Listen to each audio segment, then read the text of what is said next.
اعوذ بالله من الشیطان الرجیم.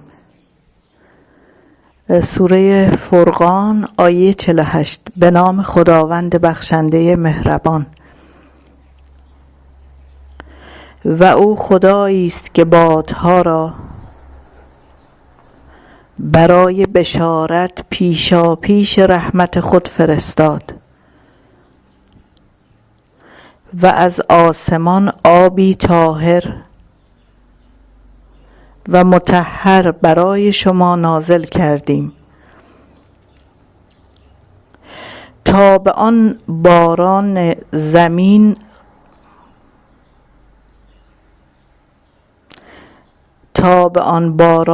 زمین خشک و مرده را زنده سازیم و آنچه آفریدیم از چهارپایان و آدمیان بسیاری را سیراب گردانیم و ما تغییرات باد و باران عالم را بین مردم آوردیم تا پند گرفته و متذکر حق شوند، لیکن اکثر مردم جز راه کفران و جحود پیش نگرفتند. و اگر ما می‌خواستیم در بین مردم هر قریه پیغمبری که خلق را از عذاب خدا بترساند می‌فرستادیم. پس تو هرگز تابع کافران مباش و با آنها چنان که مخالفت قرآن و دین حق کنند سخت جهاد و کارزار کن. و او خدایی است که دو دریا را به هم درآمیخت که این آب گوارا و شیرین و آن دیگر شور و تلخ بود و بین این دو آب در عین به هم آمیختن واسطه و حایلی قرار داد که همیشه از هم منفصل و جدا باشند.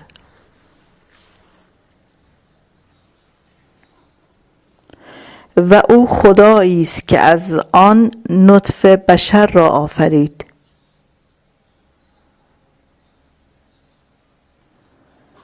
و بین آنها خویشی، نسب و بستگی ازدواج قرار داد.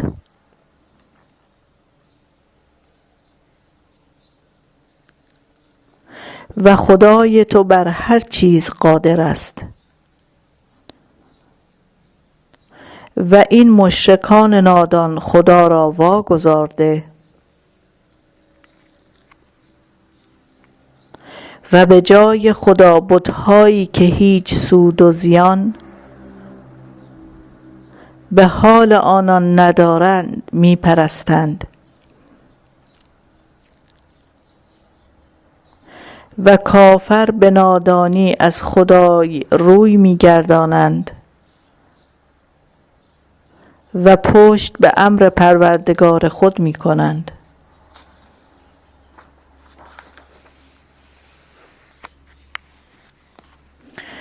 ای رسول ما، تو را نفرستادیم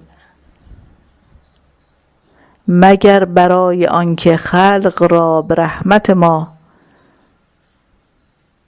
بشارت دهی و از عذاب ما بترسانی.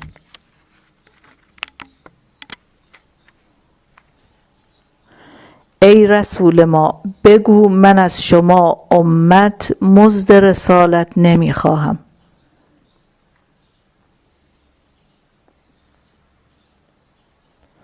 اجر من همین بس که هر که بخواهد از پی من راه خدای خود پیش گیرد و به سعادت ابد نائل گردد. و تو بر خدای زنده ابدی که هرگز نمیرد توکل کن و به ستایش ذات او وی را تسبیح و تنزیه گو. و هم او که به گناه بندگانش کاملا آگاه است کفایت است هر که را بخواهد می بخشد و هر که را بخواهد مؤاخذه می کند.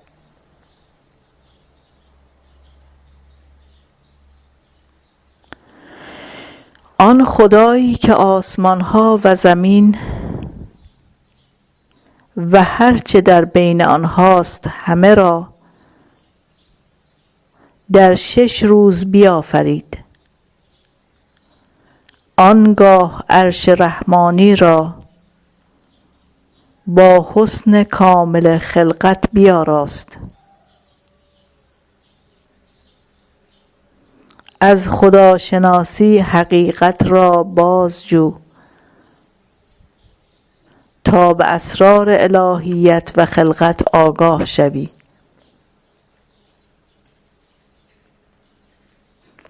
و چون تو به این مردم کافر گویید بیایید و خدای رحمان را سجده کنید،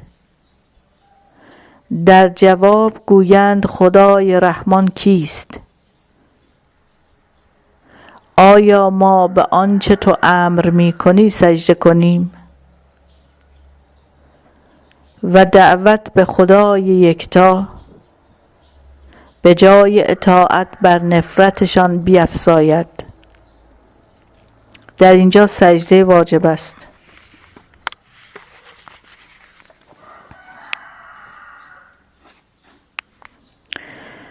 بزرگوار آن خدایی که در آسمان ها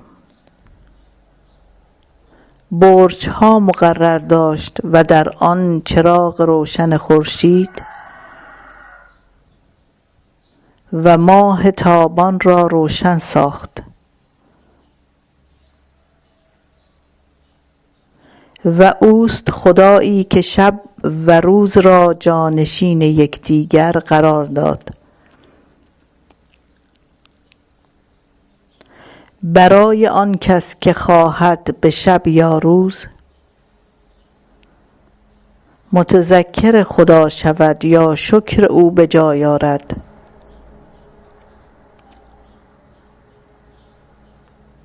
شب و روز یکسان است.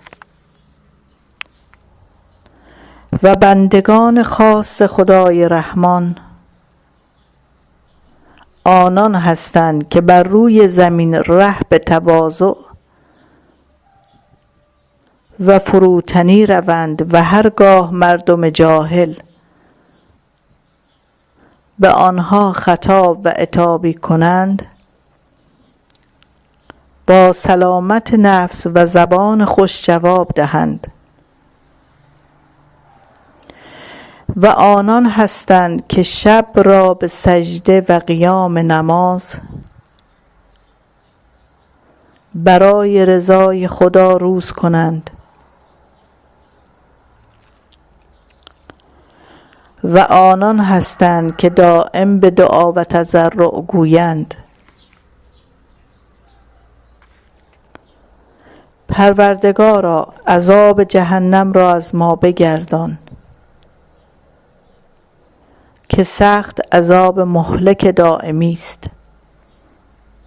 که آنجا بسیار بد قرارگاه و بد منزلگاهی است.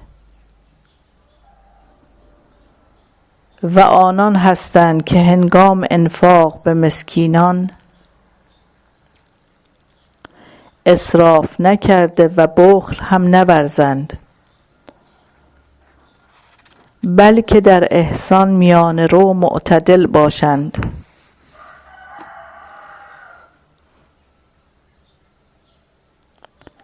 و آنان هستند که با خدای یکتا کسی را شریک نمی خوانند و نفس محترمی را که خدا حرام کرده به قتل نمی رسانند و هرگز گرد عمل زنا نمی گردند که هر که این عمل کند کیفر گناهش را خواهد یافت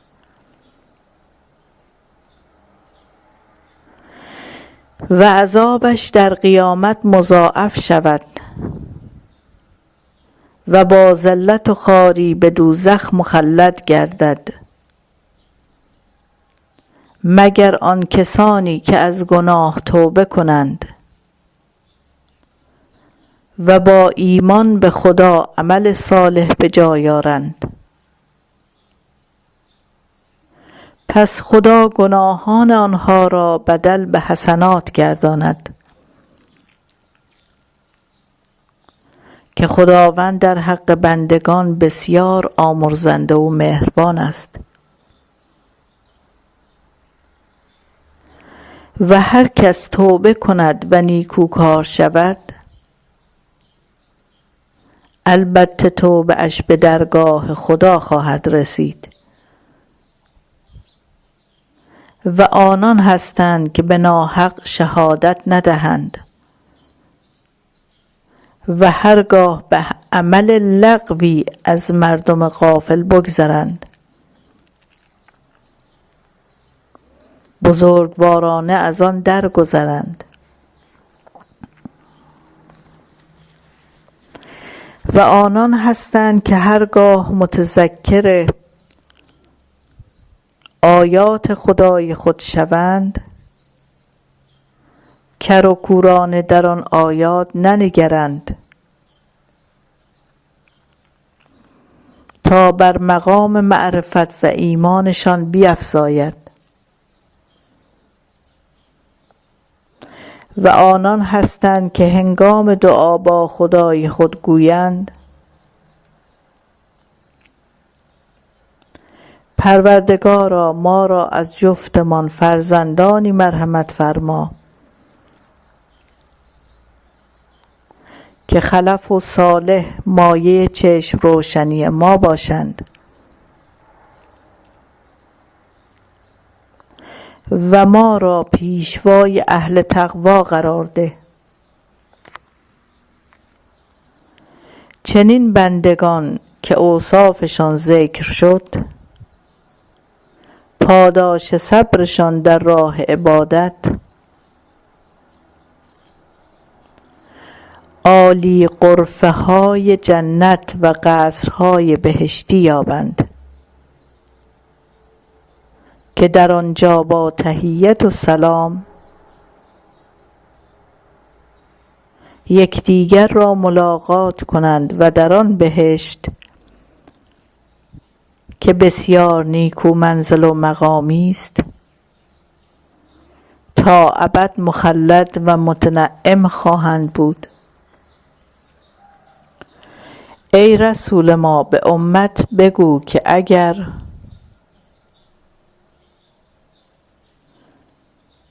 اگر دعای شما نبود خدا به شما